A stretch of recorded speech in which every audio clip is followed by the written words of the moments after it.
Boa noite, gente. Boa noite a todos. Estamos aqui para mais uma aula de legislação penal extravagante. Hoje a gente vai falar sobre crimes ambientais. Para quem não me conhece ainda, meu nome é Fernanda Rocha. Eu tenho participado desse projeto incrível que é o curso popular da Defensoria. Eu espero que vocês gostem da aula. Estou deixando o meu Twitter, se alguém tiver alguma dúvida, quiser me mandar algum material, algum questionamento, fiquem à vontade, tá? É o seguinte, a aula de hoje é sobre crimes ambientais. É bastante importante que a gente faça um adendo antes de começar. O direito ambiental, ele é uma matéria, ele é um ramo autônomo do direito. Tem princípios próprios, tem uma estrutura própria, e não nos cabe aqui estudar direito ambiental. O que nós vamos tratar aqui é do aspecto penal, é da lei de crimes ambientais, tá? Fernanda, isso cai em prova, né? Já que o curso é um curso preparatório para a defensoria. Isso cai em prova, tá? Eu fiz um histórico ali das últimas provas, a maioria delas tem uma questão, com exceção da DPU, que houveram duas, e também da Defensoria Pública do Pará, que também tiveram duas.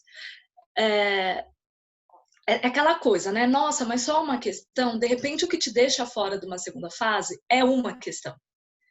Então é importante não perder ponto de bobeira, né?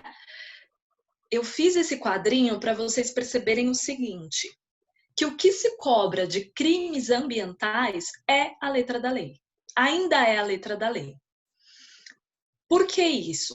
Porque, como nós vamos ver ao decorrer da aula, a lei de crimes ambientais ela é muito detalhista e ela traz detalhes bastante diferentes do Código Penal. Então, isso para o examinador é uma delícia, porque dá para fazer pegadinha, dá para confundir, né? Então, isso é muito bom para o examinador. Para nós é complicado porque é um estudo de lei, tem que sentar, tem que estudar a lei. A lei é extensa. Como é que faz isso? Insistindo. Não tem jeito, é insistindo, é lendo várias vezes, é fazendo questões. Tem uma certa cobrança de jurisprudência, mas é pequena.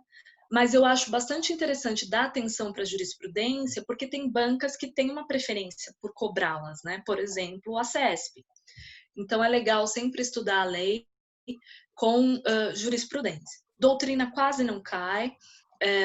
A DPU só teve uma questão que cobrava conhecimento doutrinário, mas não era doutrina específica de direito ambiental, e sim questão penal mesmo. Tá? Então, a nossa aula vai ser como? A gente vai focar na lei, e aí, dentro de cada artigo, a gente vai destacando o que tem de importante, o que precisa saber. É uma aula um pouco extensa, então, de repente, a gente faça um intervalinho para não ficar muito cansativa. E, além disso, tem muita jurisprudência. Eu tentei reunir o que era de interessante para vocês, tá? Mas tem bastante coisa de jurisprudência a respeito disso. Bom, vamos enfrentar então, não tem para onde correr. Primeira coisa que a gente precisa saber é que a responsabilidade ambiental ela encontra fundamento na Constituição Federal. É a Constituição Federal que permite a responsabilização penal em relação a condutas referentes ao meio ambiente, tá? Eu trouxe aqui só para recordar a definição de meio ambiente. A definição de meio ambiente consta da Lei 6938 de 81, que diz assim, olha lá, meio ambiente é o conjunto de condições, leis, influências e interações de ordem física, química e biológica que permite, abriga e rege a vida em todas as suas formas. Bom, sabendo que a responsabilidade penal ambiental está assentada na Constituição, a gente parte propriamente para a Lei de Crimes Ambientais. A primeira parte é de disposições gerais. E aí ela já começa tratando sobre quem pode ser responsabilizado, né? Sobre as pessoas que podem praticar o crime. Então, diz lá no artigo, olha lá o que eu coloquei, a Lei de Crimes Ambientais, além de trazer a regra geral que está lá no 29 do Código Penal, que trata do concurso de pessoas, cria a figura de um garantidor específico relativo a pessoas físicas que mantêm um vínculo com pessoas jurídicas. O que é isso, Fernanda? Abre lá o seu artigo 2º, você vai ver o seguinte, que a primeira parte do artigo 2º é igual ao nosso artigo 29, que trata de concurso de pessoas. Então, quem, de qualquer forma, concorre para a prática do crime responde pelas penas a ele cominadas na medida de sua culpabilidade. Já é um artigo bastante criticado no próprio Código Penal, né? Não bastasse estar lá, foi reproduzido aqui. E aí segue o artigo 2º. Bem como o diretor, o administrador, o membro do conselho de órgão técnico, o auditor, o gerente, o preposto, o mandatário de pessoa jurídica que, sabendo da conduta criminosa de outrem, deixa de impedir sua prática quando podia agir para evitá-la. Olha que interessante. A Lei de Crimes Ambientais acrescenta no artigo 2º uma regra bastante parecida com o artigo 13, parágrafo 2º do Código Penal, que traz a questão da responsabilização por omissão do garante. Então, aqui ela está falando de responsabilizar diretor, administrador, membro do conselho pela omissão dele. Veja, no caso em que ele deixa de impedir, ou seja, ele deixa de fazer alguma coisa, é omissão. Mas ele podia agir para fazê-lo e, mais do que isso, ele tinha o dever de fazê-lo porque o dever foi criado pela Lei de Crimes Ambientais. Ou seja, ele é um garantidor e, se ele souber dessa conduta e podendo agir não o fizer, ele vai responder a um crime comissivo por omissão, né? Ele vai responder por aquele crime, tendo se omitido, também vai responder pelo crime. Tá? Esse é o teor do artigo 2º. Na sequência, bem jurídico tutelado. O bem jurídico tutelado na Lei de Crimes Ambientais é o meio ambiente como um todo. Então, ele é um bem difuso, porque ele atinge um número indeterminado de pessoas, mas é bom dizer que a Lei de Crimes Ambientais também trata de crimes contra a administração pública ambiental. Então, nessa parte, se tutela a probidade administrativa. Responsabilização da pessoa jurídica, que é um tema que dá muita discussão, né? A responsabilização da pessoa jurídica. O artigo 3º, ele diz assim: as pessoas jurídicas serão responsabilizadas administrativa, civil e penalmente, conforme o disposto nesta lei, nos casos em que a infração seja cometida por decisão de seu representante legal ou contratual, ou de seu órgão colegiado, no interesse ou benefício de sua entidade.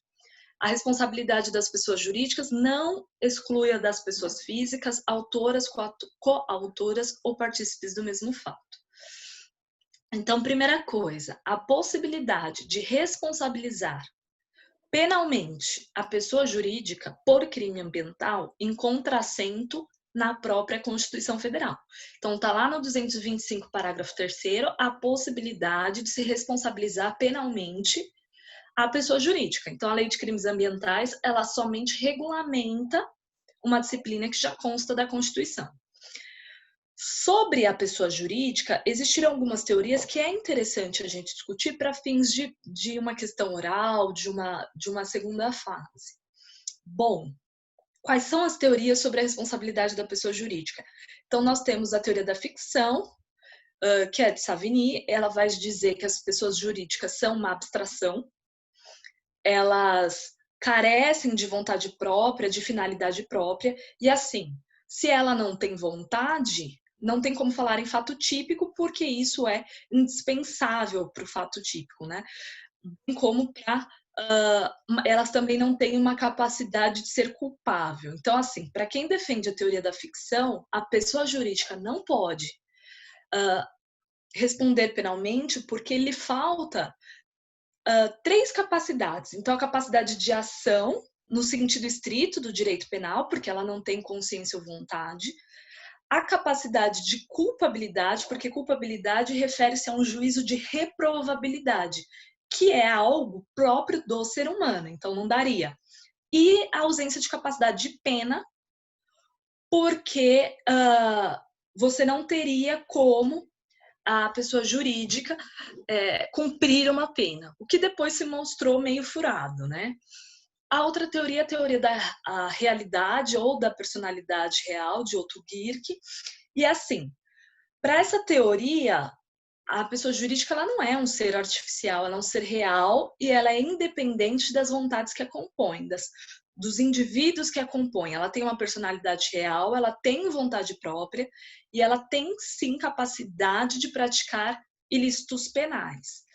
Foi a teoria que nós adotamos. Então, a pessoa jurídica ela é capaz de uma dupla personalidade, tanto civil quanto penal, é o que foi adotado pelo direito brasileiro. Em relação à pessoa jurídica, também é importante mencionar a teoria da dupla imputação. Por quê? A teoria da dupla imputação, ela trata da responsabilidade, chamada responsabilidade por ricochete. Por quê? Para responsabilizar a pessoa jurídica, seria necessário responsabilizar também a pessoa física. Né? Então, teria que ter a ação penal tanto em face da pessoa jurídica quanto em face da pessoa física. E isso foi algo que prevaleceu na jurisprudência durante muito tempo. No entanto, o entendimento de hoje, tanto do STF quanto do STJ, é de que não se aplica mais essa teoria. Então, olha lá, tem-se assim que é possível a responsabilização penal da pessoa jurídica por delitos ambientais, independentemente da responsabilização concomitante da pessoa física que agia em seu nome. Precedentes dessa corte. A personalidade fictícia atribuída à pessoa jurídica não pode servir de artifício para a prática de condutas espúrias por parte das pessoas naturais responsáveis por sua condução, tá? Então, hoje em dia, a gente não tem mais a aplicação da teoria da dupla imputação e é perfeitamente possível que haja uma ação penal contendo no polo passivo tão somente a pessoa jurídica. Um questionamento que surge é o seguinte: tudo bem, Fernanda, eu posso responsabilizar penalmente a pessoa jurídica, mas qualquer pessoa jurídica, eu posso responsabilizar a pessoa jurídica de direito público, por exemplo? A doutrina majoritária vai entender que não, porque é o seguinte: se você admitir que União, estados e municípios pratiquem crimes ambientais, ao fim e ao cabo, você está condenando a própria população. Então, seria algo sem sentido. Ademais, a obrigação de reparar, ela seria inócua, quer dizer, você teria todo um processo, todo um gasto, quando o Estado já tem a obrigação de fiscalizar, de proteger ou de reparar o meio ambiente. Quer dizer, não é necessário um processo penal para se impor isso, né? Agora, é bom que se diga que a lei de crimes ambientais não faz nenhuma distinção. Ela fala que a pessoa jurídica pode ser responsabilizada, ponto. Ela não diferencia pessoa jurídica de direito público ou de direito privado. Na legislação não há essa diferenciação.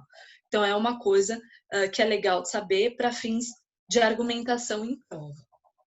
Seguindo ali na lei, o artigo 4º fala que poderá ser desconsiderada a pessoa jurídica sempre que a personalidade for obstáculo ao ressarcimento de prejuízos causados à qualidade do meio ambiente.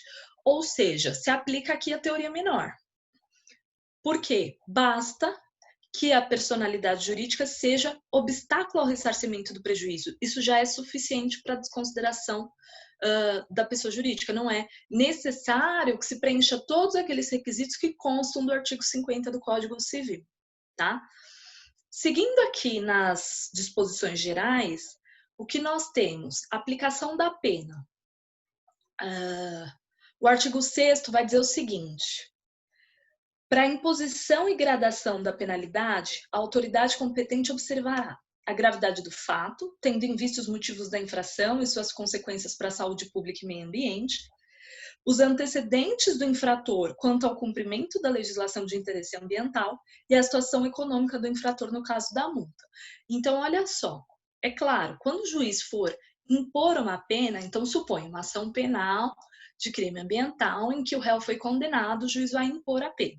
Ele impõe a pena utilizando o critério trifásico, que está lá no artigo 68 do Código Penal, E na primeira fase, obviamente, ele vai olhar o 59 do Código Penal.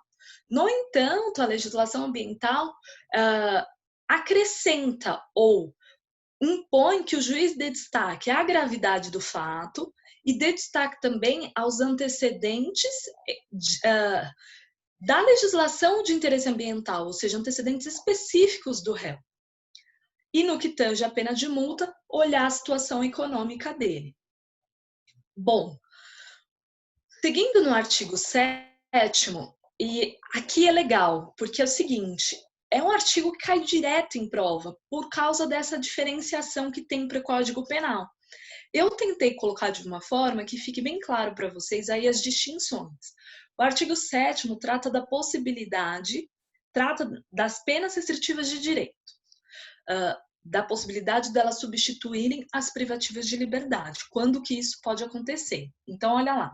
As penas restritivas de direitos são autônomas e substituem as privativas de liberdade quando tratar-se de crime culposo ou for aplicada pena de privativa de liberdade inferior a 4 anos.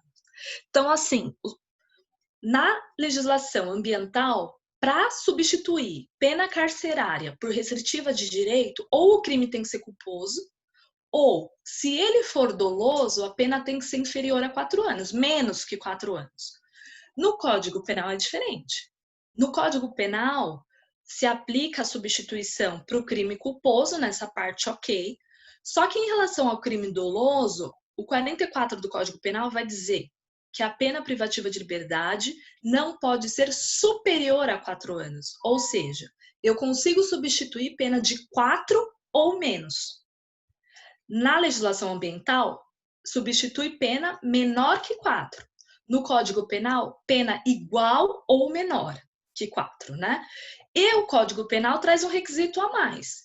Porque na questão do crime doloso, além da quantidade de pena, eu ainda tenho que observar se o crime foi cometido com violência ou grave ameaça.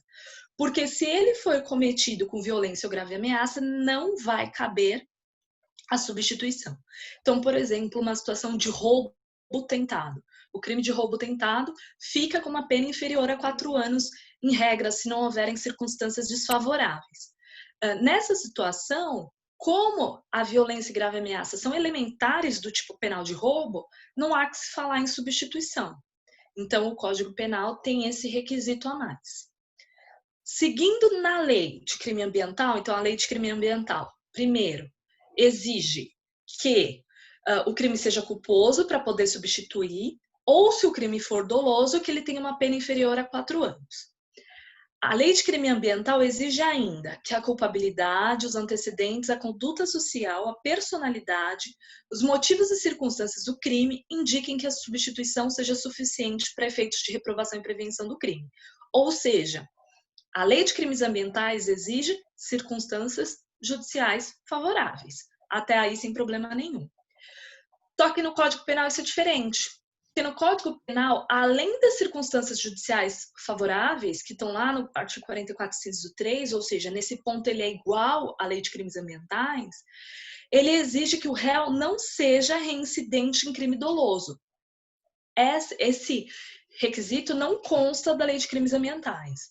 O Código Penal, no parágrafo 3º, ele flexibiliza essa exigência de não ser reincidente, permitindo, se a reincidência não for específica e se a medida for socialmente recomendável. Então, por exemplo, no Código Penal, uma situação de furto, se o réu for reincidente por um crime anterior de ameaça, tudo bem, eu posso substituir. Mas se ele for reincidente por um crime anterior de furto também, aí não poderia. Ou seja, a substituição ela é mais gravosa no Código Penal. Os requisitos são mais intensos do que na Lei de Crime Ambiental. Seguindo o artigo 7º da Lei de Crime Ambiental, vai dizer o seguinte, que as penas restritivas de direitos a que se refere esse artigo terão a mesma duração da pena privativa de liberdade substituída. Então, elas têm ali a mesma duração. As penas restritivas de direitos são prestação de serviços à comunidade. E aí, eu já fiz de uma forma que para visualizar ficasse mais fácil. Então, assim, a lei de crimes ambientais, ela elenca quais são as restritivas de direito. Então, a primeira restritiva de direitos que ela elenca é a prestação de serviços à comunidade. Acontece que a própria lei de crimes ambientais, lá no artigo 9º, vai dizer que a prestação de serviços à comunidade consiste na atribuição ao condenado de tarefas gratuitas, junto a parques e jardins públicos e unidades de conservação. E no caso de dano da coisa particular pública ou tombada, na restauração dessa coisa, se for possível. Ou seja, é um artigo bastante semelhante ao que consta, por exemplo, da legislação de trânsito. É um artigo que vai dizer que a prestação de serviço à comunidade tem que ser adequada ao crime. No caso, aqui é um crime ambiental. Por isso, essa disposição. Bom, uma outra possibilidade de pena restritiva de direitos é a interdição temporária de direitos. A interdição temporária de direitos, né, são a proibição de o condenado contratar com o poder público, de receber incentivos fiscais ou outros benefícios e participar de licitações. Olha só, prestem atenção nisso, porque isso cai bastante em prova. Pelo prazo de 5 anos, no caso de crime doloso, e pelo prazo de 3 anos, no caso de crime culposo. Então, quando a lei de crime ambiental diz que você pode substituir a pena privativa de liberdade por restritiva de direitos e que essa restritiva pode ser interdição temporária de direitos, não é qualquer interdição.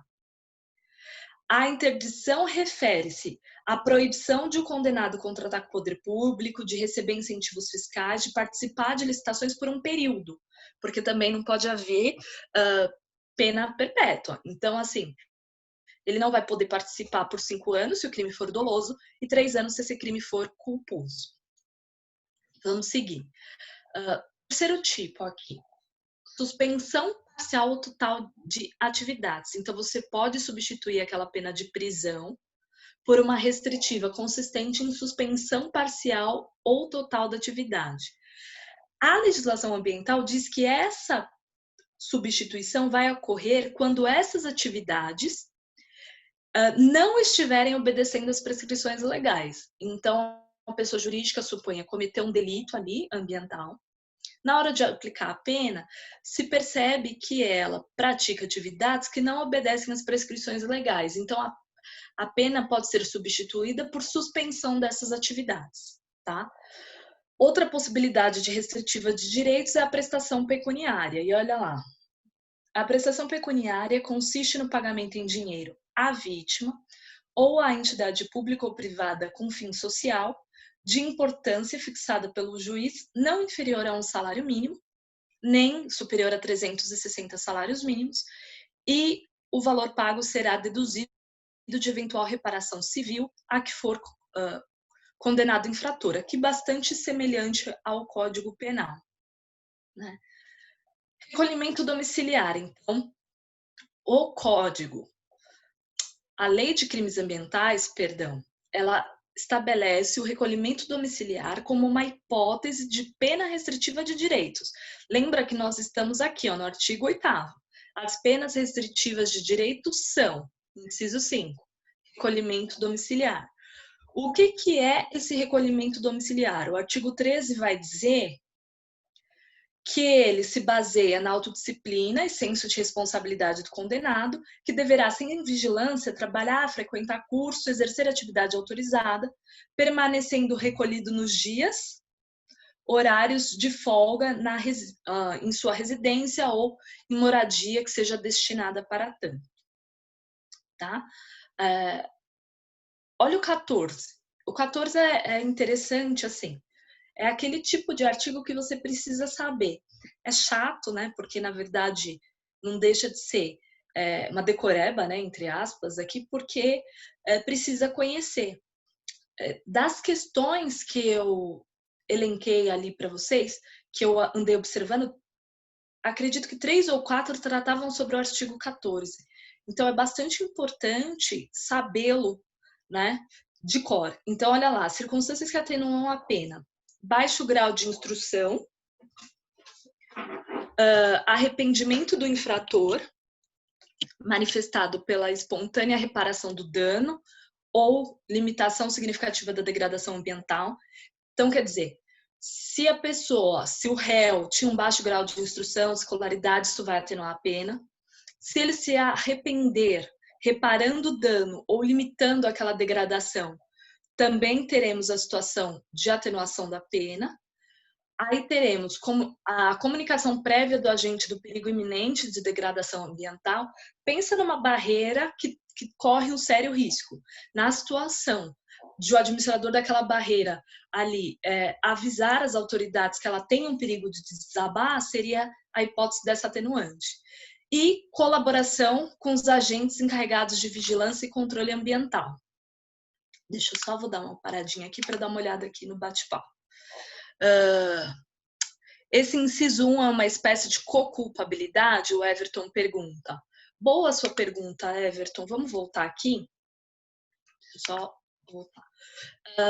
O que acontece? A co-culpabilidade, uma teoria que foi desenvolvida pelo professor Zaffaroni, que ela traz a questão da vulnerabilidade das pessoas, né? Quer dizer, vamos pensar na seguinte situação: a pessoa comete um roubo e ela é presa, né? Então ela é condenada e é presa para vai cumprir aquela pena. Se você for, por exemplo, para o professor Roxin, ele vai dizer que a função maior daquela pena é a ressocialização. Só que aí ele sai e rouba de novo. Quer dizer que o Estado foi absolutamente falho, né? Porque ele não conseguiu alcançar a finalidade da pena e ele não conseguiu fazer com que ela dissuadir aquela pessoa de praticar outros crimes. E isso acontece muito em razão das condições sociais daquela pessoa. Então, deveria se reconhecer isso, né? Uma culpabilidade do Estado também pelas questões que acontecem. O artigo 14.1 pode ser entendido dessa maneira. E é uma questão também, porque num país como o nosso, um país de extensão continental, que se você pensar, nós temos desde São Paulo ao Amazonas, ou seja, estados com características totalmente diferentes, com desenvolvimento diferente. Nós temos uma grande área de floresta. O Brasil é um dos países que tem a maior preservação ambiental. E aí o que acontece? Muitas pessoas não sabem que não pode ter aquele animal em casa, que não poderia cortar aquela árvore, por exemplo, né? Isso está relacionado à educação diretamente, a você saber, você ter uma política ambiental, de instrução ambiental. Se você for na lei da Política Nacional do Meio Ambiente, ela vai dizer que um dos instrumentos da política ambiental é o ensino. Então, a partir do momento que o Estado não cumpre o seu objetivo, que consta da sua Lei de Política Nacional do Meio Ambiente, isso tem que ser considerado aqui como atenuante de pena, tá? Então, bem interessante essa questão. Sobre o que eu falei para vocês de ser essa questão das atenuantes ser muito cobrada em prova. Eu trouxe para vocês uma questão da Fundação Carlos Chagas, de 2018, que diz o seguinte: são circunstâncias que atenuam a pena nos crimes ambientais. Veja, a questão é simples, ela é letra de lei. Ela quer saber quais são as circunstâncias que efetivamente constam da lei. E aí, letra A, não obtenção de vantagem pecuniária e colaboração com os agentes encarregados da vigilância e controle ambiental. Não tem nada disso. Prática do crime fora do período de defesa à fauna ou baixo impacto ambiental da conduta. Também não. Emprego de métodos não cruéis para captura de animais e arrependimento do infrator. D. Confissão e dano restrito à área urbana. E a E. Baixo grau de instrução ou escolaridade do agente e comunicação prévia do agente do perigo iminente de degradação ambiental.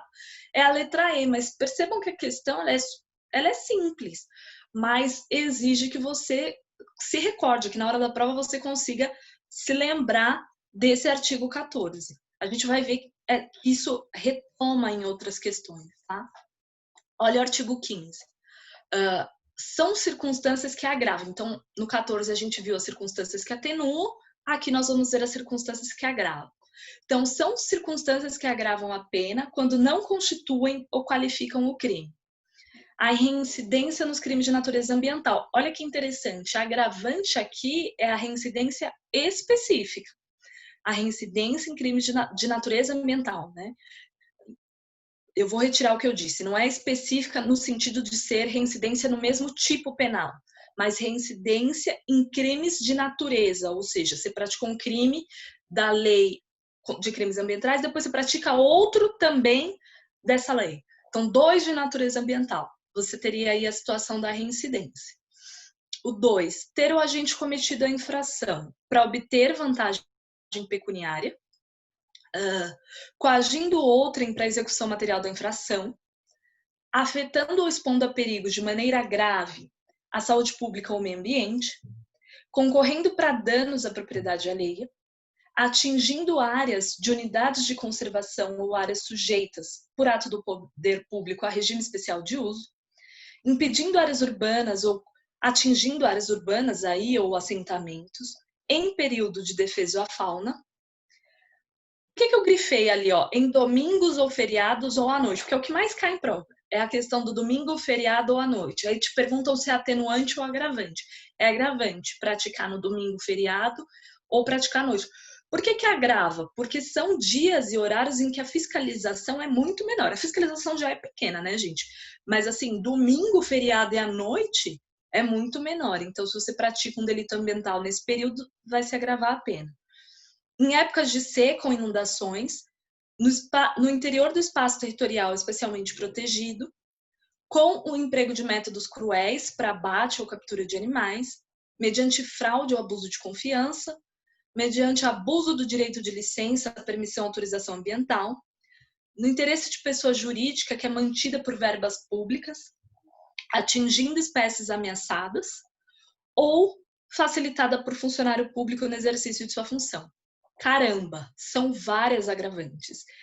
Eu acredito que assim, não dá para decorar. É o treino, é a insistência. É estudar sempre a lei de crimes ambientais e estar sempre resolvendo questões. Isso faz com que a gente fixe melhor esse conteúdo. Seguindo aqui, olha o artigo 16. Nos crimes previstos nesta lei, a suspensão condicional da pena pode ser aplicada nos casos de condenação a pena privativa de liberdade não superior a 3 anos. Aqui é interessante a gente fazer o comparativo com o Código Penal, porque o artigo 16, ele está falando do sursis, certo? Ele está falando da suspensão condicional da pena. Ou seja, daquele instituto lá do artigo 77 do Código Penal, que é aplicado quando o réu foi condenado. É pressuposto de aplicação da suspensão condicional da pena que tenha existido uma condenação. Então, o réu foi denunciado, houve processo, o processo resultou numa condenação, foi aplicada a pena, e essa pena pode ser suspensa mediante condições conforme o artigo 77. Olha lá no Código Penal. O 77 diz assim: a execução da pena privativa de liberdade não superior a 2 anos pode ser suspensa de 2 a 4, desde que, e aí ele vai listar, né, as condições. Parágrafo 2º. A execução da pena privativa de liberdade não superior a 4 pode ser suspensa de 4 a 6 anos, desde que o condenado seja maior de 70 anos ou haja razões de saúde que justifiquem essa suspensão. É o sursis etário ou sursis humanitário, né? Sursis etário para o maior de 70 e humanitário para razões de saúde. Então, veja, no Código Penal eu tenho 3 possibilidades, né? Suspender a pena que não é superior a 2 anos, nos casos de preenchidos os requisitos do 77. Suspender a pena que não é superior a 4 anos, quando o réu for maior que 70. E suspender a pena não superior a 4 anos por razões humanitárias. A lei de crimes ambientais é totalmente diferente, porque ela põe pena não superior a 3 anos. Então, olha lá, nos crimes previstos nessa lei, a suspensão condicional da pena pode ser aplicada nos casos de condenação à pena privativa de liberdade não superior a 3. Esse é mais fácil de decorar e isso cai direto, tá? Para vocês verem que eu não estou mentindo, olha aqui essa da Fundação Carlos Chagas, quer dizer, aquela primeira era Defensoria do Amazonas, essa é do Maranhão. Sobre a aplicação da pena na lei de crimes ambientais, é correto afirmar que, olha lá, tá? A pena privativa de liberdade de até 4 anos pode ser substituída por restritiva de direitos. Errado, né, gente? Porque não é de até 4 anos, é inferior a 4 anos, certo? Depois, são circunstâncias atenuantes a prática do crime em período noturno. Bom, não precisa nem continuar, porque a prática em período noturno é agravante e não atenuante, né? São circunstâncias agravantes a prática do crime em domingo. Não, a prática em domingo é agravante, verdade, isso sim, mas o baixo grau de instrução não é agravante, é atenuante, tá?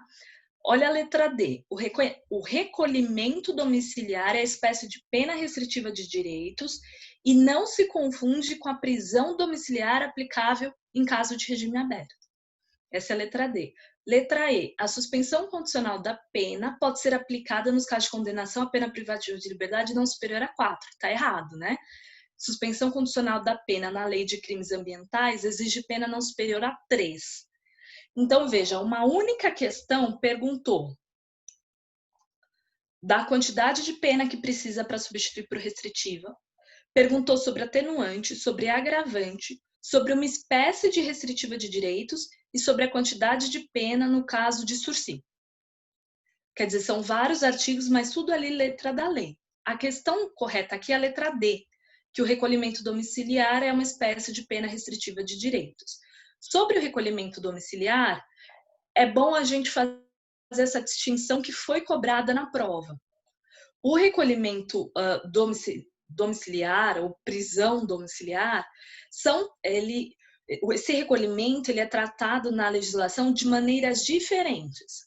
Então, na Lei de Crimes Ambientais, esse recolhimento domiciliar é uma pena restritiva de direitos, ou seja, o réu praticou crime, é processado, condenado a uma pena privativa de liberdade, que pode ser substituída por esse recolhimento domiciliar. No Código de Processo Penal, ele é medida cautelar. Olha a diferença. Então, ali, durante a instrução, durante a persecução penal, pode ser na parte inquisitorial do inquérito, como pode ser na parte do processo, o juiz pode substituir a prisão preventiva por uma medida cautelar alternativa, dentre elas a prisão domiciliar. Então, veja que esse recolhimento aqui, ele é a medida cautelar. Na lei de execução penal, o recolhimento domiciliar ele se apresenta como uma possibilidade exclusiva para aqueles réus que estão em regime aberto, que estão ali em cumprimento de pena em regime aberto. Então, o 117 traz algumas condições e o réu que está em regime aberto pode, então, preenchidas aquelas condições, ser beneficiado com esse recolhimento domiciliar. Então, foi exatamente o que foi perguntado nessa questão da Carlos Chagas. Olha lá o 17. A gente deu uma paradinha para falar disso, para pegar o gancho da questão, mas só para voltar, ó. O 16 foi o primeiro artigo a falar de suspensão condicional da pena. Ele impôs que a pena carcerária não pode ser superior a 3 anos. O 17 vai continuar falando da suspensão condicional da pena. E aí ele vai dizer o seguinte: a verificação da reparação a que se refere o parágrafo 2º do artigo 78 do Código Penal será feita mediante laudo de reparação do dano ambiental. E as condições a serem impostas pelo juiz devem relacionar-se com a proteção ao meio ambiente. Para entender o 17, vamos ler o 78 do Código Penal. Lá no Código Penal, no caso de suspensão condicional da pena, se o condenado houver reparado o dano, salvo a impossibilidade de fazê-lo e as circunstâncias do 59 lhe forem favoráveis, o juiz pode retirar a exigência que é de prestar serviço à comunidade no primeiro ano de suspensão e aplicar tão somente a proibição de frequentar determinados lugares, a proibição de se ausentar da comarca sem autorização do juiz e o comparecimento pessoal é obrigatório. Olha lá, o 78 se aplica normal na Lei de Crimes Ambientais, mas se exige que essa reparação do dano seja feita mediante um laudo que efetivamente comprove que houve essa reparação. E as condições impostas não serão essas de proibição de frequentar lugares ou de ausentar-se da comarca. As condições vão ter que ser relacionadas, tem que ter a ver com o meio ambiente. E aí compete ao juiz lá no momento, então, de fixar essas condições, tá? O artigo 18. O artigo 18 diz: a multa será calculada segundo critérios do Código Penal. Se revelar-se ineficaz, ainda que aplicada no valor máximo, ela pode ser aumentada de até 3 vezes, tendo em vista o valor da vantagem econômica auferida, tá? O artigo 19, ele vai falar da perícia de constatação do dano ambiental. Vai dizer o seguinte, olha, a perícia para constatar o dano, sempre que possível, já vai fixar um valor para prestação de fiança e para cálculo da multa. É muito difícil para o juiz, em caso de crime ambiental, calcular exatamente qual foi o prejuízo. Então, se a perícia puder aferir isso, melhor, né? E aí o parágrafo único já fala do compartilhamento de provas. Vê que a lei é de 98, né? Isso já tinha esse parágrafo único. A perícia que é produzida no inquérito civil ou no juízo civil, ela pode ser aproveitada no processo penal, instaurando-se o contraditório, que a gente entende da prova emprestada, né? Pode haver um empréstimo de prova, desde que se respeite o contraditório, que se abra o contraditório. Artigo 20. A sentença penal condenatória, sempre que possível, fixará o valor mínimo para a reparação dos danos causados pela infração, considerando os prejuízos sofridos pelo ofendido e pelo meio ambiente. Então, reparação dos danos, tá? Transitado em julgado da sentença condenatória, a execução far-se-á pelo aquele valor mínimo que foi fixado na sentença, ou vai ser liquidado no juízo civil, né? Aqui lembrar que o Código de Processo Penal, desde quando alterado, ele incluiu lá o inciso 4 no 387, também tratando da possibilidade do juiz fixar valor mínimo para reparação de danos. E segundo o STJ, como o artigo 387 ele não limita, ele só fala reparação de danos, pode sim ser dano material / moral. Então isso é para a gente lembrar. 21. As penas aplicáveis isolada, cumulativa ou alternativamente às pessoas jurídicas são. E aí, olha que interessante, a Lei de Crimes Ambientais, ela traz exatamente quais são as penas que se pode aplicar à pessoa jurídica. Então, quais são essas penas? Elas são 3. Multa restritiva de direitos e prestação de serviços à comunidade. Então, são essas 3 as penas que nós podemos aplicar às pessoas jurídicas. Sobre a multa, vamos lembrar que ela tem que ser calculada de acordo com os critérios do Código Penal, isso diz a própria Lei de Crimes Ambientais. Se ela for ineficaz, mesmo no máximo, ela pode ser aumentada em 3 vezes. E a fixação dessa multa tem que levar em conta a situação econômica aí do réu, tá? Também pode ser imposta à pessoa jurídica uma pena restritiva de direito e a prestação de serviços à comunidade. Olha o 22. As penas restritivas de direito da pessoa jurídica são. Então, não é qualquer pena restritiva de direito. Você não vai dar recolhimento domiciliar para a pessoa jurídica, por exemplo. Então, as penas restritivas de direito da pessoa jurídica são aquelas elencadas ali no 22. Então, quais são elas?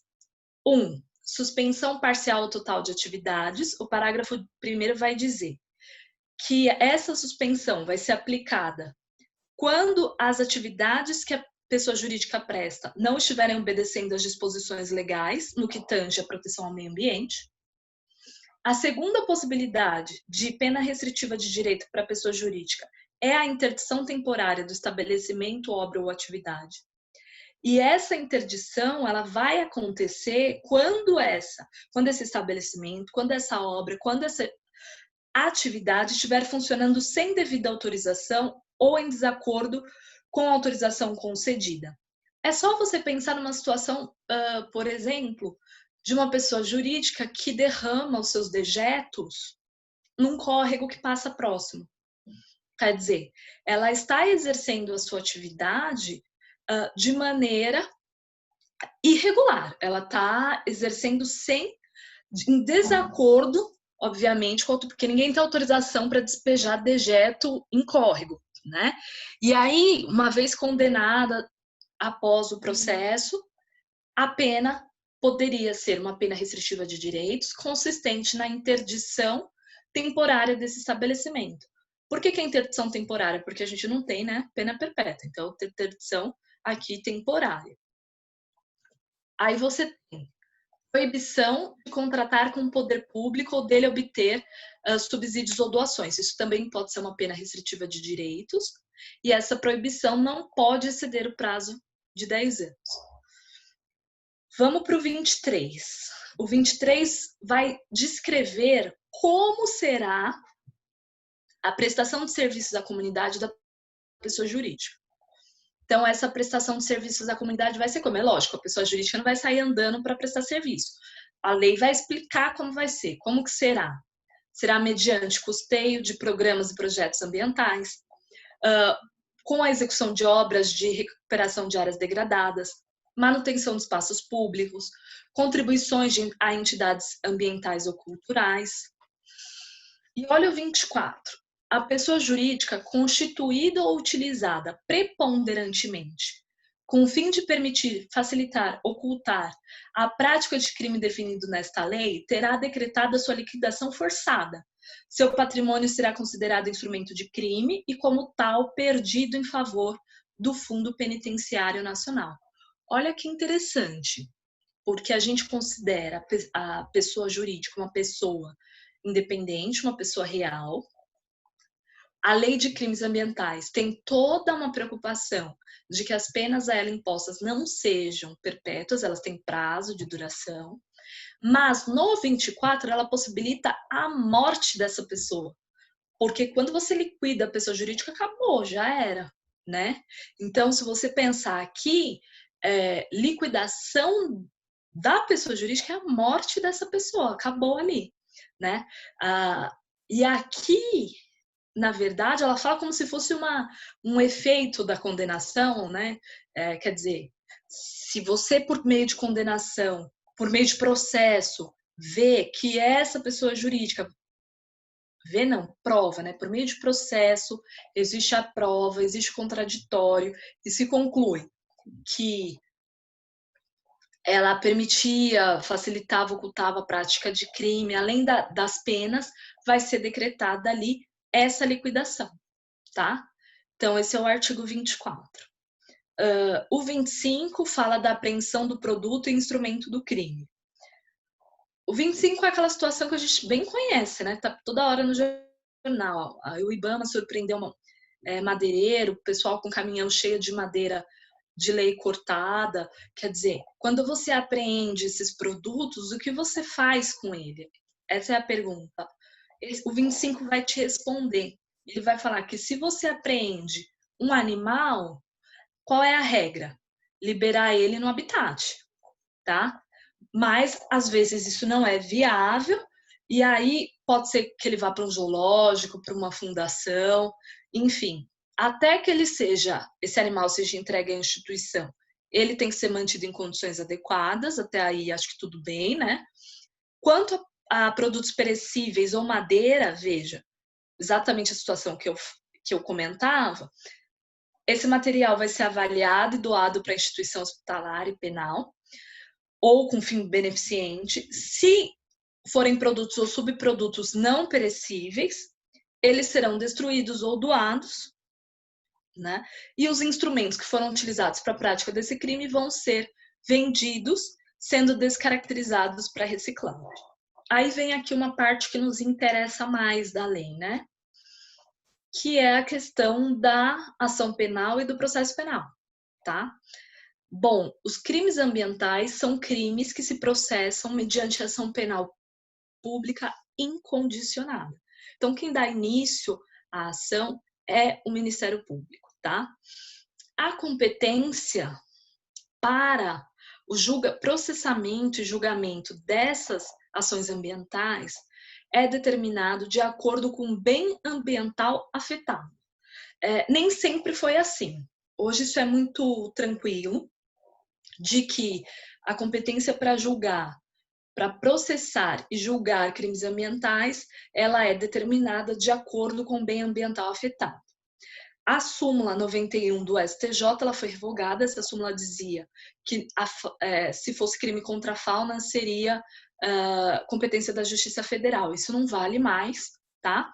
O que nós temos é que a cada caso concreto, olhar qual foi o bem ambiental afetado. E aí, então, a gente vai determinar a competência. É claro que uma coisa aberta dessa faz com que a gente tenha conflito de competência toda hora, chegando nos tribunais para resolver a situação.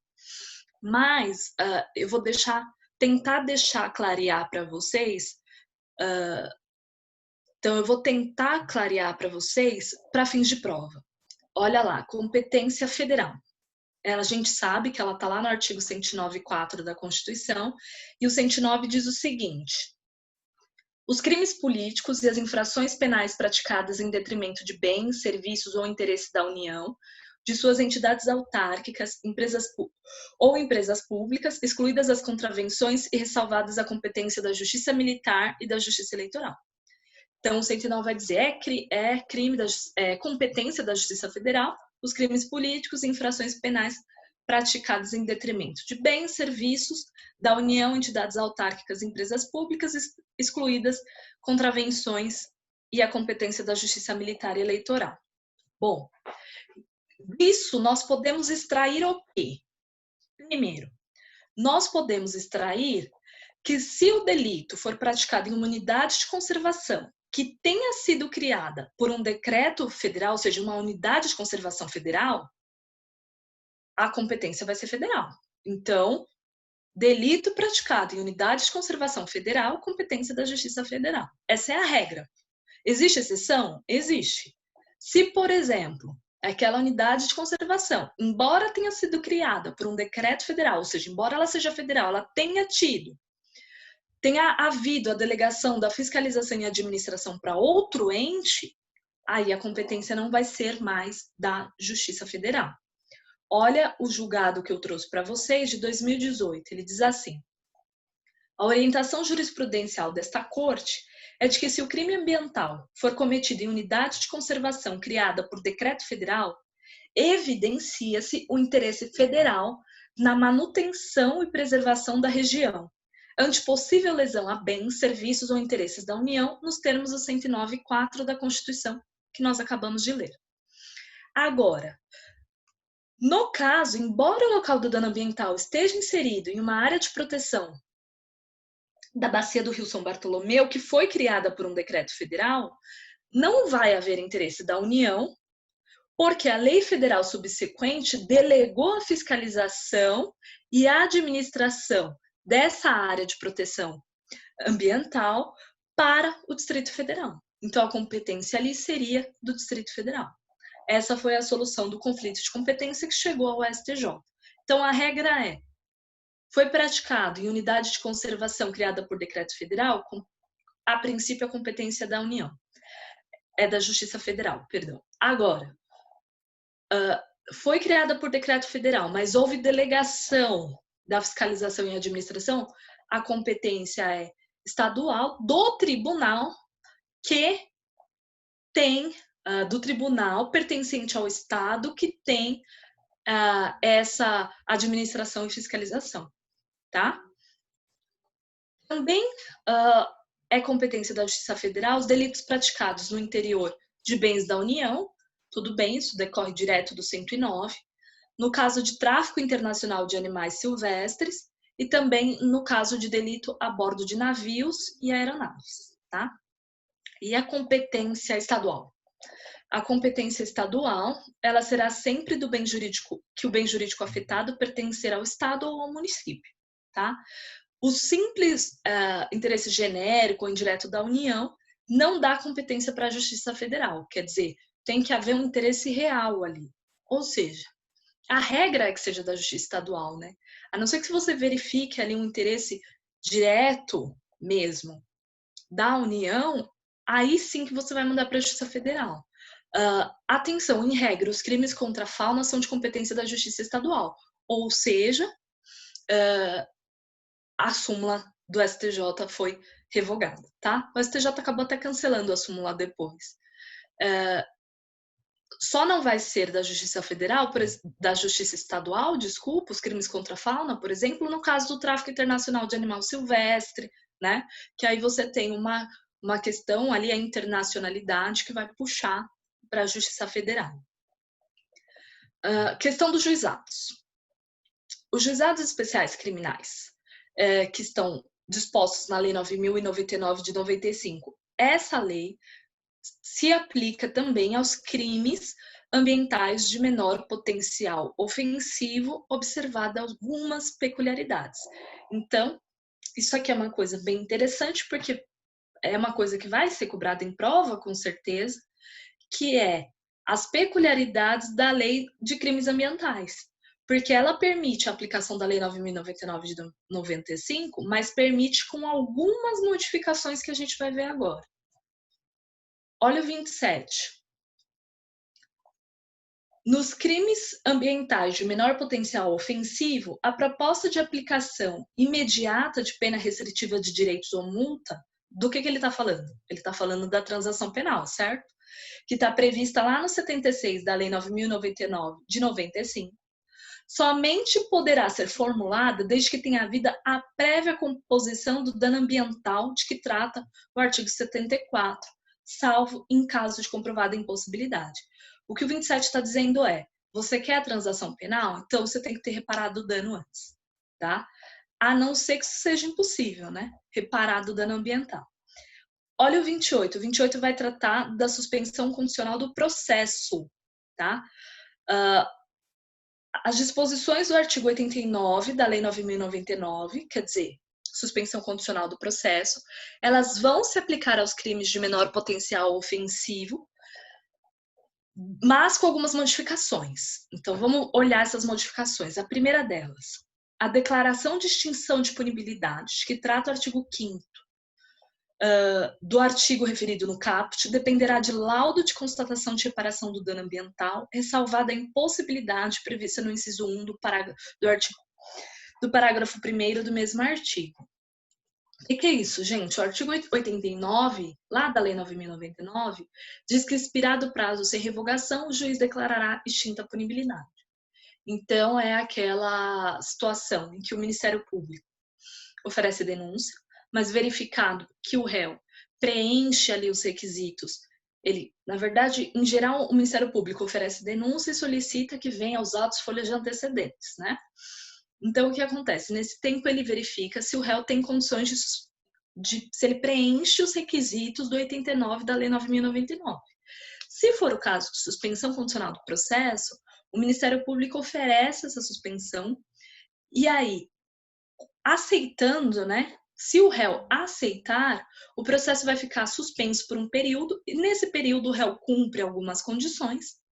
Se esse período acabar sem que tenha havido nenhum problema, ou seja, se o réu tiver cumprido direitinho, bonitinho, e o período acabar, é extinta a punibilidade. O que a Lei de Crimes Ambientais fala é que o seguinte, para que haja essa declaração de extinção de punibilidade, não basta ter cumprido direitinho as condições no período de suspensão do processo. É necessário comprovar ainda, mediante um laudo, a reparação do dano ambiental. Então, essa que é a diferença aqui. O inciso 2 diz o seguinte, na hipótese de laudo de constatação, comprovar não ter sido completa a reparação, o prazo de suspensão do processo será prorrogado até o período máximo previsto no artigo referido no caput, acrescido de mais um ano com suspensão do prazo da prescrição. Bom, vamos com calma. Primeiro, toda vez que nós suspendemos o processo mediante condições, a prescrição também fica suspensa. Tudo bem. O artigo 89 da Lei 9.099 diz que o processo pode ficar suspenso de 2 a 4 anos. Então, suponha que o seguinte, o juiz tenha suspenso o processo por 2 anos. Nesses 2 anos, o réu cumpre direitinho todas as condições. Expirado o período, o juiz, antes de declarar a extinção da punibilidade, porque se trata de crime ambiental, ele solicita, venha aos autos, o laudo de constatação comprovando a reparação do dano. Se esse laudo não demonstrar que o dano não foi reparado, o que nós teremos? Que essa suspensão do processo pode ser prorrogada por mais um ano.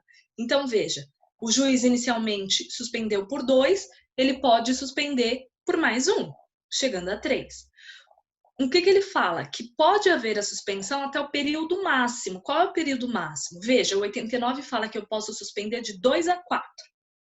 Acrescentando esse 1 ano da Lei de Crimes Ambientais, eu poderia suspender até 5 anos, que é o período máximo. É exatamente o que nós vamos ver em seguida. Olha o 3. No período de prorrogação, não se aplicarão as condições do 2, 3 e 4 do 89, parágrafo 1º. Por quê? O 89 diz o seguinte, parágrafo 1º, né? Que aceita a proposta, o acusado e seu defensor, pode haver a suspensão do processo, sendo o acusado submetido a período de prova mediante condições. Lembra do que eu falei? Suspensão do processo mediante condições. Quais condições? Reparação do dano, proibição de frequentar lugares, proibição de ausentar-se, comparecimento pessoal. Agora imagine o seguinte, o réu tinha essas 4 condições durante 2 anos. Ele cumpre tudinho. O juiz, expirado o prazo, pede que venha aos autos o laudo de constatação, e esse laudo demonstra que não houve reparação do dano. Ele prorroga a suspensão por mais 1 ano, mas aí o réu não precisa cumprir as condições do 2, do 3 e do 4, porque ele já cumpriu. Esse 1 ano a mais que ele tem é para reparar o dano, é para o inciso 1º. Olha lá, fim do prazo da prorrogação, proceder-se à lavratura de novo laudo de constatação para reparação, podendo, conforme seu resultado, ser novamente prorrogado até o máximo previsto no inciso 2. Olha lá, é o que eu falei. Qual é o máximo? O máximo é 4 anos da lei do artigo 89, mais 1 ano da lei de crimes ambientais. Então, o juiz pode prorrogar até atingir esse máximo de 5 anos, esperando que o réu repare o dano, tá? Se esgota o prazo, né, a extinção da punibilidade vai ter que ter um laudo constatando que, tudo bem, ele não conseguiu, mas ele tentou. Então, assim, olha o inciso 5. Esgotado o prazo máximo de prorrogação, a declaração de extinção de punibilidade depende do laudo de constatação que comprove ter o acusado tomado as providências necessárias à reparação integral do dano. Então, é mostrar que ele tomou as providências, porque muitas vezes, por exemplo, se a reparação do dano for o reflorestamento, em 5 anos não aconteceu nada. Né? Você não tem uma floresta nova em 5 anos, muitas vezes. E não é culpa daquele réu. Então, se o laudo demonstrar que ele tomou as providências, isso já é suficiente para, quando esgotar o período, nós termos aí essa extinção de punibilidade. Ufa, né? Bastante coisa. Essas questões todas fazem parte das disposições gerais da Lei de Crimes Ambientais, né? Daquele início. Então, disposições gerais, aplicação de pena, instrumentos, ação e processo. Depois disso, a Lei de Crimes Ambientais, ela entra nos crimes em espécie. Então, ela trata dos crimes contra o meio ambiente. São o quê? São os crimes em espécie, tá? Eles vão do 29 ao 60. Da lei. Não fazia sentido eu ficar aqui lendo com vocês um por um. Agora, Fernanda, é importante ler? É importante. Porque, assim, quando eu digo para vocês, as bancas questionam letra de lei. Que letra de lei? Em regra, essa parte inicial da legislação de crimes ambientais, que vai do artigo 2º ao artigo 28. Então, geralmente, o que cai em prova é essa primeira parte, do 2 ao 28. E aí, mesclando e tal. Só que já caiu, e por mais de uma vez, pergunta específica sobre crimes em espécie, tá? Então, o que eu vou pedir para vocês? Eu vou deixar essa dica de que é importante, sim, ler esses crimes em espécie. E eu tentei aqui destacar o que tem de importante ali. Então, eu não vou falar artigo por artigo, vocês leiam quando forem estudar.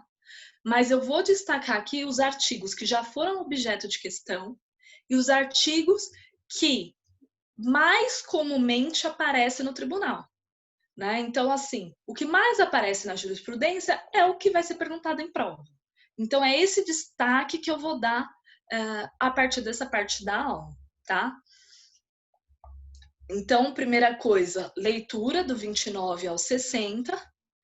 E aí, a gente começa com uma questão já, para vocês terem uma ideia real do que eu tô falando. Então, foi uma pergunta da Defensoria Pública da União, tá?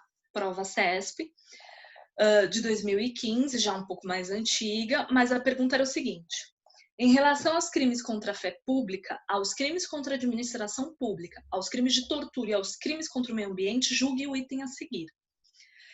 Exportar para o exterior peles de couro de mamíferos em estado bruto, sem autorização da autoridade competente, caracteriza crime ambiental, devendo o autor desse crime ser processado pela Justiça Federal.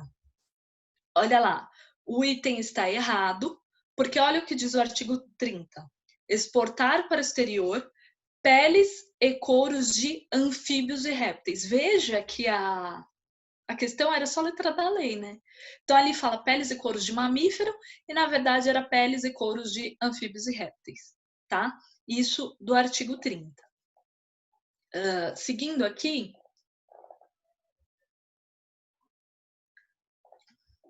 só tomar uma aguinha. Seguindo aqui, nós temos uma pergunta da Fundação Carlos Chagas, de Amazonas, também um pouco mais antiga, dizendo o seguinte: Pedro, em estado de necessidade, para saciar sua fome e de sua família, composta por esposa e 5 filhos, abateu o animal da fauna amazônica. Segundo a Lei Federal 9.605 de 98, Lei de Crimes Ambientais, que dispõe sobre sanções penais e administrativas derivadas de condutas e atividades lesivas ao meio ambiente, tal fato é, letra A, tipificado como crime, letra B, tipificado como contravenção penal, C, tipificado como crime, sendo a situação descrita uma atenuante, não é crime, ou é tipificado como crime, sendo a ação penal, neste caso, pública condicionada à representação. Então, olha lá. Primeiro, a gente viu que na Lei de Crimes Ambientais, todos os crimes se processam mediante ação pública incondicionada. Então, a letra E já estava errada, tá? Nós vimos as circunstâncias atenuantes e não constava estado de necessidade. Então, a C também estava errada. A questão era saber se é crime ou se não é crime. Tudo bem que eu não precisaria da lei nessa questão, né? Porque poderia sair pela própria existência, pela situação configurar uma excludente de ilicitude. Mas é bom que nós saibamos que o artigo 37 da Lei de Crimes Ambientais expressamente diz que não é crime o abate de animal quando realizado, inciso 1, em estado de necessidade para saciar a fome do agente e sua família. Inciso 2, para proteger lavouras, pomares e rebanhos da ação predatória ou destruidora de animais, desde que legal expressamente autorizado pela autoridade. E não é crime por ser nocivo ao animal, desde que assim caracterizado pelo órgão competente, tá? Outro artigo importante é o artigo 48, olha lá. Impedir ou dificultar a regeneração natural de florestas e demais formas de vegetação. Então, quer dizer, aquela área poderia se regenerar e o agente dificulta, ou ele impede, fazendo outros cortes, por exemplo. Nesse caso, nós temos uma decisão do STJ importante que diz o seguinte: a tipificação da conduta descrita no artigo 48 prescinde de a área ser de preservação permanente, ou seja, o artigo 48 não exige que a área seja de preservação permanente. Isso porque o referido tipo penal descreve como conduta criminosa o simples fato de impedir, dificultar ou a regeneração natural de florestas. Quer dizer, que área? Pode ser qualquer área, não precisa ser uma área de preservação permanente. Olha o 54. O 54 trata de poluição. Poluição é uma coisa que a gente vê com mais frequência, tá? Olha lá. Causar poluição de qualquer natureza, em níveis tais que resultem ou possam resultar em dano à saúde humana, ou que provoquem a mortandade de animais ou destruição significativa da flora. Uma pena de reclusão. E aí, em 2018, o STJ decidiu que o delito previsto na primeira parte do 54, qual é a primeira parte? Causar poluição de qualquer natureza em nível tal que resulte ou possa resultar dano à saúde. Possui natureza formal, sendo suficiente a potencialidade de dano à saúde humana para configurar a conduta delitiva, não se exigindo, pois, a realização de perícia. Então, esse crime de poluição, de causar poluição que possa causar dano à saúde, esse delito tem natureza formal e, sendo assim, ele não exige a realização de perícia, basta que haja essa potencialidade de dano, tá? O artigo 54, ele continua. Então, ele tem esse caput falando da poluição, e aí ele continua. No parágrafo 1º, ele fala do crime culposo. No parágrafo 2º, ele traz condutas equiparadas. Ele diz,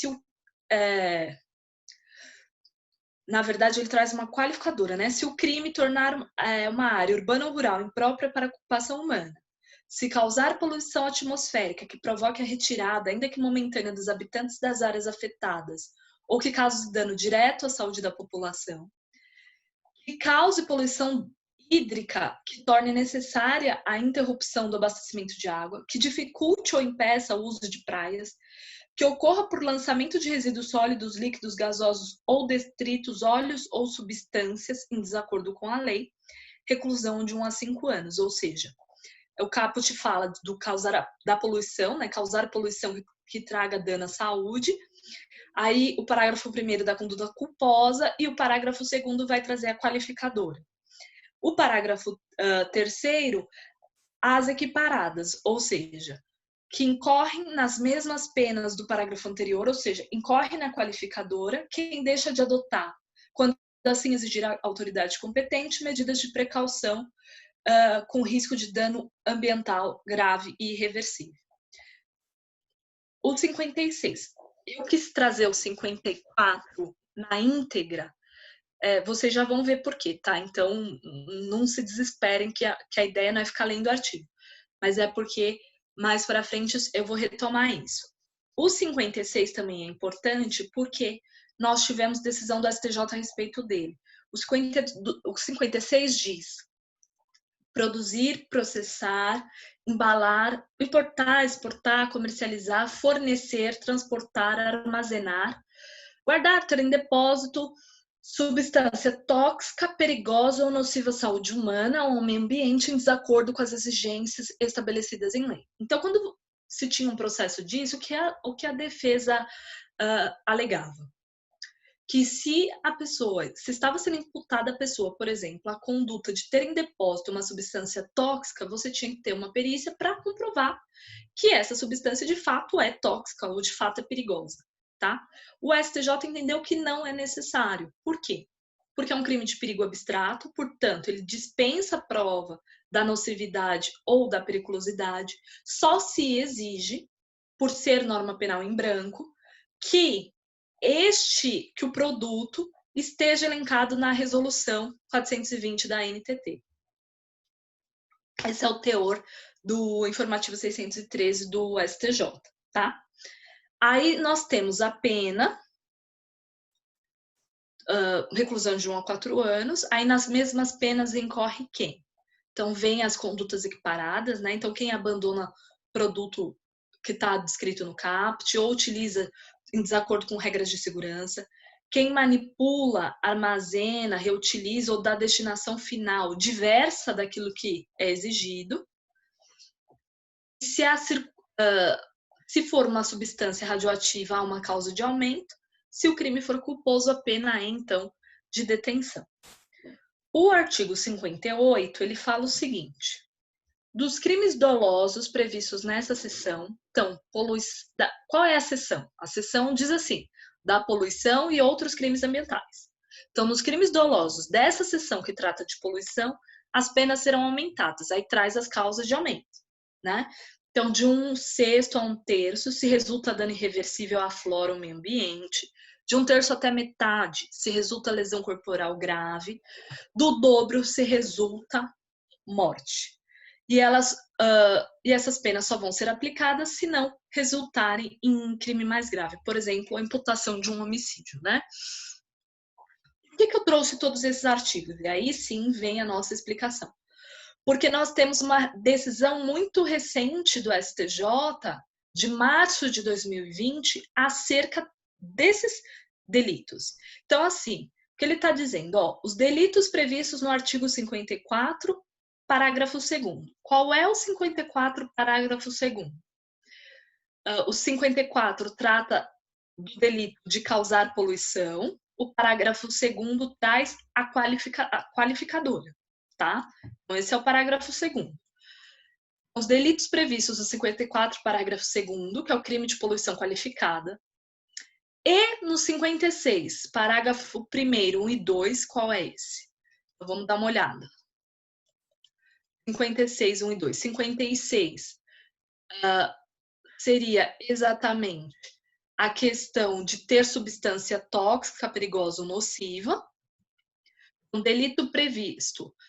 Os delitos de poluição qualificada e de possuir, ter em depósito, todos aqueles outros verbos ali, uma substância nociva acumulada com a causa de aumento do 58.1, que é a questão da conduta resultar um dano irreversível para a flora ou para o meio ambiente. O que diz o STJ? Essas condutas se resumem na ação de causar poluição ambiental que provoque danos à poluição ao próprio ambiente em desacordo com as exigências da legislação de proteção e na omissão em adotar a precaução nos casos de risco de grave dano irreversível ao ecossistema. Entende o STJ que estes delitos são de natureza permanente para fins de aferição da prescrição. Então, olha lá, qual que era o caso concreto? A empresa rearmazenou inadequadamente, causando grave poluição na área degradada, sendo que até o momento da prolação do julgado não havia tomado providências para reparar o dano, caracterizando a continuidade da prática infracional. Desse modo, constata-se que o crime de poluição qualificada é permanente, ainda que por omissão da ré, que foi totalmente notificada a reparar o dano causado, mas não o fez. Então, qual era a situação? A empresa ré, ela armazenava inadequadamente substâncias tóxicas que causaram degradação. Ela foi notificada e não tomou providência, as coisas continuaram ali. Então, aquela substância que era tóxica continuou ali, causando degradação. Quando processada criminalmente, ela arguiu a prescrição. O que o STJ disse? Olha, nessas ações que são causar poluição ou ter algum material tóxico que cause dano à população, essas ações são de natureza permanente, são crimes de natureza permanente, ou seja, crimes cuja consumação se protrai no tempo. Sendo assim, a prescrição só se inicia quando encerrada a consumação. Então, não estaria prescrito ali, né? Então, esse foi o caso bastante recente, o informativo 667 do STJ, tá? Foi julgado agora em março de 2020. Então, é uma boa questão para cair aí em prova, né? Da natureza permanente do crime de poluição e de guardar resíduos tóxicos, nocivos ou perigosos. Ainda que por omissão, né? Que na verdade aqui a ré se omitiu. Mesmo assim, o crime continuou acontecendo. Então, esse é o julgado, bastante interessante. Na sequência, nós temos o 64, que é promover construção em solo não edificável no seu entorno, assim considerado em razão do seu valor paisagístico, ecológico, artístico, turístico, histórico, cultural, religioso, arqueológico, etnográfico ou monumental, sem autorização da autoridade ou em desacordo com a autorização. Tem muitos lugares, né, valor paisagístico, por exemplo, se pegar uma praia, um lugar, né, que não pode edificar e a pessoa vai lá e constrói ainda assim. Isso é crime, tá?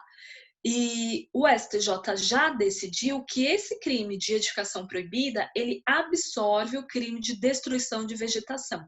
Então, quer dizer, se a pessoa vai lá, destrói a vegetação com a finalidade de construir, e essa construção é proibida, Então, o crime fim absorve o crime meio, tá? Princípio da consunção. Então, olha lá, o crime de edificação proibida absorve o de destruição de vegetação, quando a conduta do agente se realiza com o único intento de construir um local não edificável. Seguindo aqui,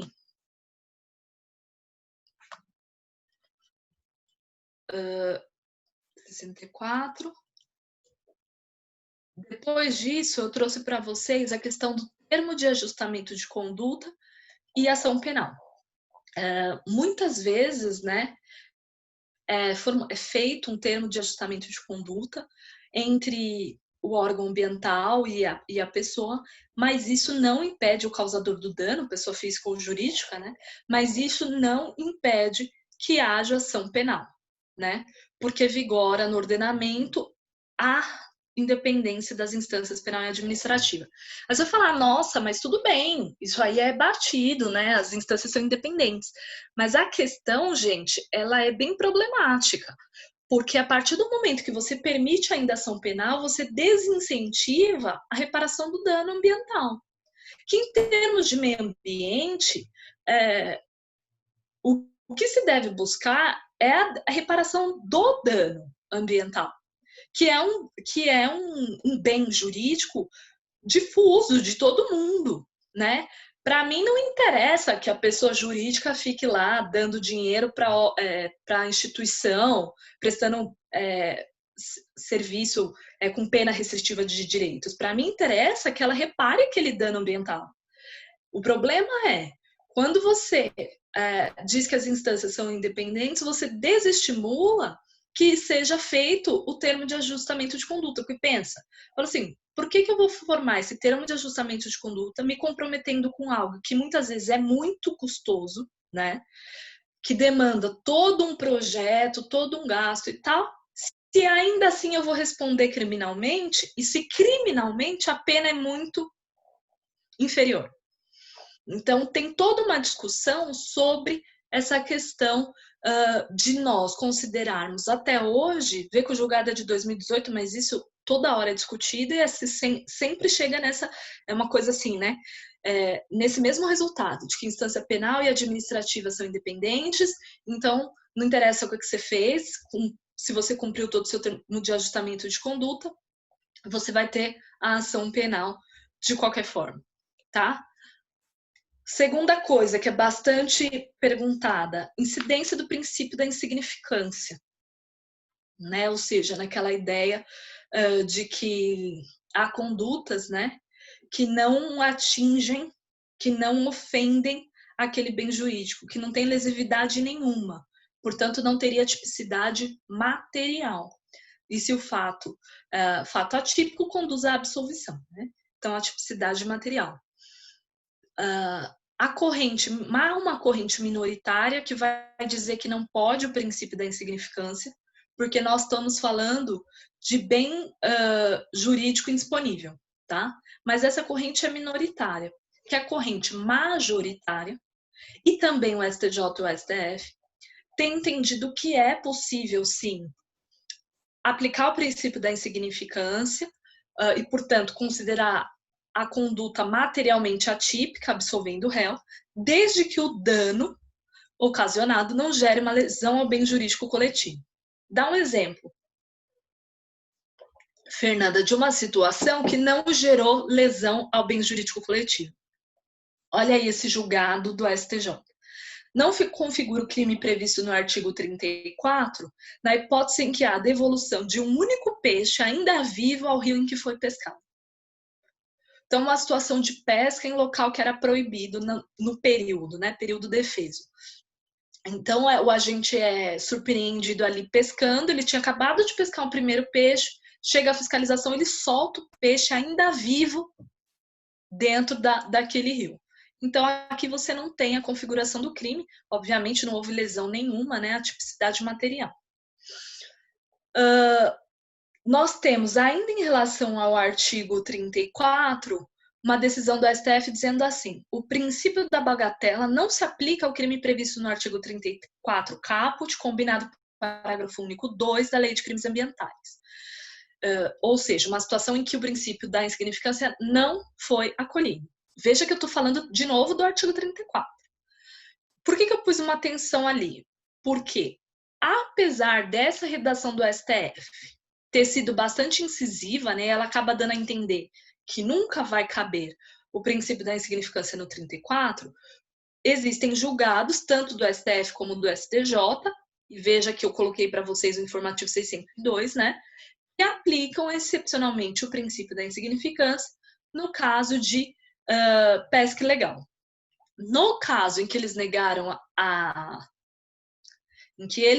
o princípio da insignificância, se tratava de pesca de 7 quilos de camarão no período que era proibido e usando um método que também não era permitido. Então, olha a diferença. Ali teve princípio da insignificância porque era um peixe que foi devolvido com vida. Aqui não teve porque era uma situação diferente. Eram 7 quilos de camarão, era um momento que não podia pescar, período proibido, e também com um método que não é proibido. Olha lá, eu trouxe uma questão interessante para a gente discutir.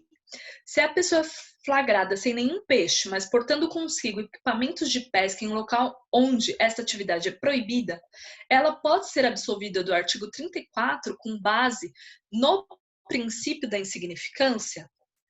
O STF tem decisão para os dois lados, tá?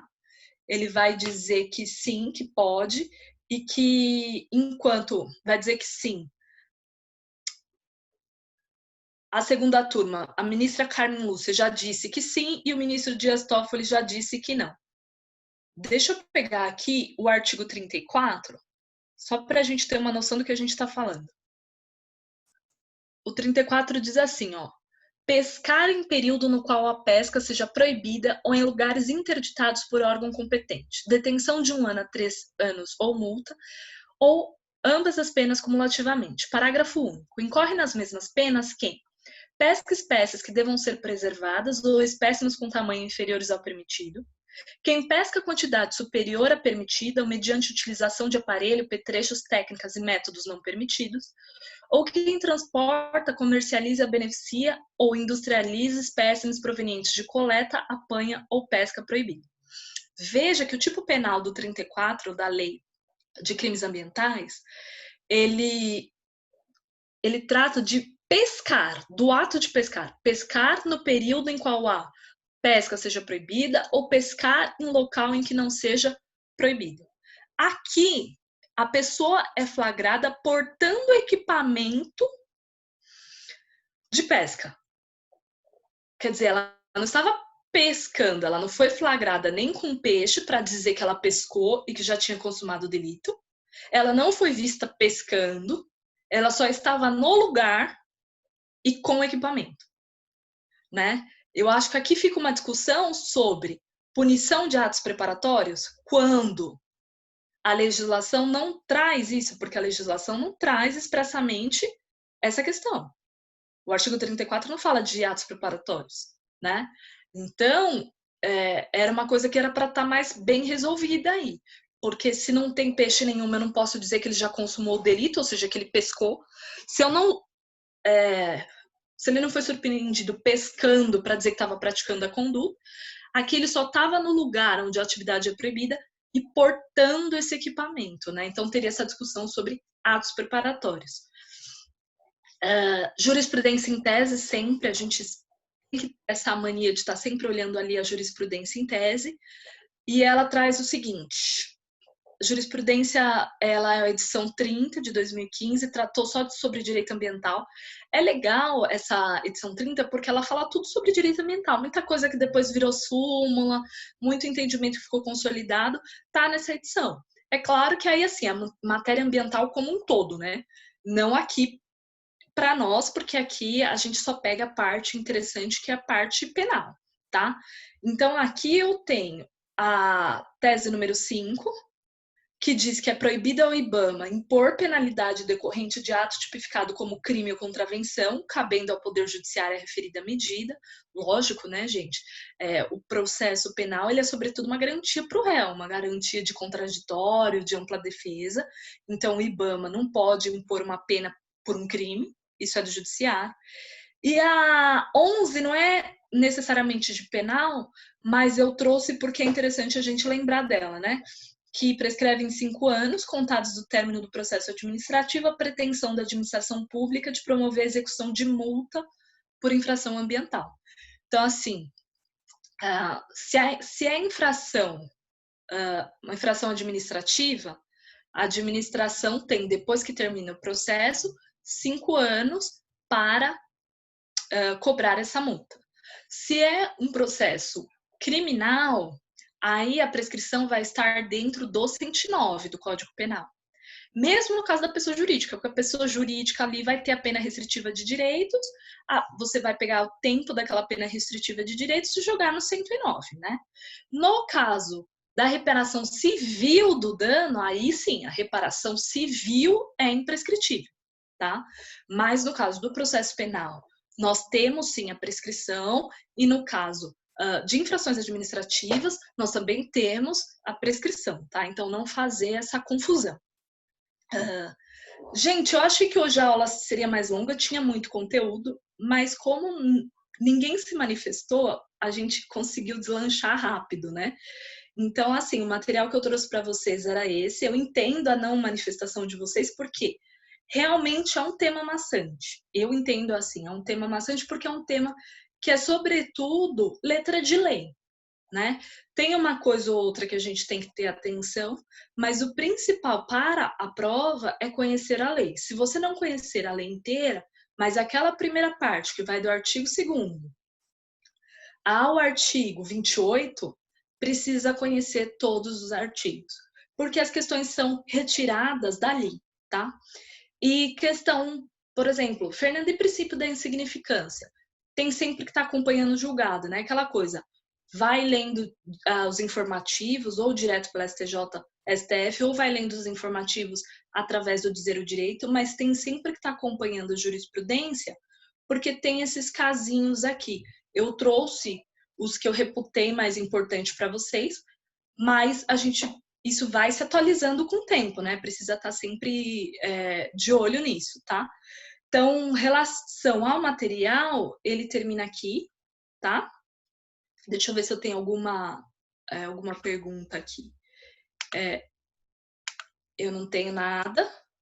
Então, a nossa aula se encerra aqui. Eu queria agradecer a todos que tiveram aqui nesse período.